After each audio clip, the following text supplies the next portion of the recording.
নমস্কার বন্ধুরা, সবাই কেমন আছো? আশা করি সবাই ভালো আছো। আর যারা যারা ভিডিওটা দেখছো অবশ্যই লাইক করো, কমেন্ট করো, সাবস্ক্রাইব করো, ঠিক আছে? তো আজকের কথা বলো ভারত এবং আয়ারল্যান্ডের ম্যাচ নিয়ে। হ্যাঁ, বিশ্বকাপের প্রথম ম্যাচ খেলতে চলেছে ভারত এবং আয়ারল্যান্ড। এই ম্যাচে কিন্তু টানটান উত্তেজনা থাকবে, কারণ আয়ারল্যান্ড কিন্তু ভালো ফরম্যাট ভালো খেলে আসছে এবং ভারত কিন্তু ধামাকাদার একটা টিম নিয়ে মাঠে নামতে চলেছে।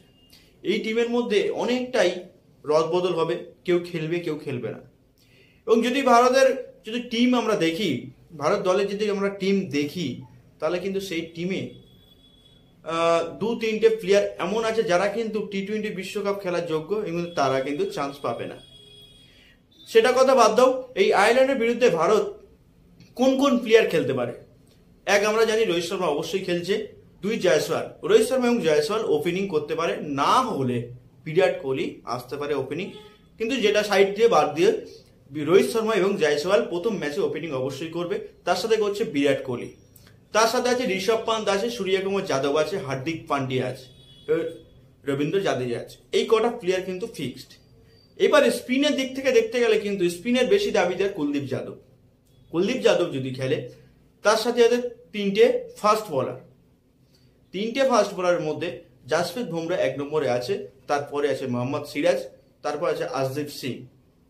এবার মেন কথা হচ্ছে এই কটা প্লেয়ার যে টি-20 বিশ্বকাপ যে শুরুয়াত, যে ভারতের প্লেইং 11 বা একাদশ সঠিক। আপাতত এখন আইপিএলে যদি আমরা স্ট্যাটিস্টিক এখন দেখি কে কিরকম ফরম্যাটে কত রান করেছে, কিন্তু সঞ্জু স্যামসন যেরকম প্রস্তুতি ম্যাচে বাংলাদেশের বিরুদ্ধে কিন্তু রান করতে পারেনি। সেরকমই মেন সঞ্জু স্যামসন অনেক সুযোগ পেয়েছে ইন্টারন্যাশনাল টিমে, বাট সঞ্জু স্যামসন সেইভাবে কিন্তু খেলতে পারেনি। কিন্তু সেই জায়গাটা ঋষভ পান্ত কিন্তু খুবই ভালোভাবে খেলে, সেই জন্য উইকেট কিপারের দিক থেকে দাবিদার কিন্তু ঋষভ পান্ত আছে। এই ম্যাচে কিন্তু আমরা দেখতে পারবো ইন্ডিয়ার হয়তো বড় টিমের সাথে খেলা না, কিন্তু কোনো প্লেয়ার ছোট বা বড় নয়। ক্রিকেট খেলা, এক বলের খেলা, হয় আসবে নয় যাবে। সেই জন্য দেখার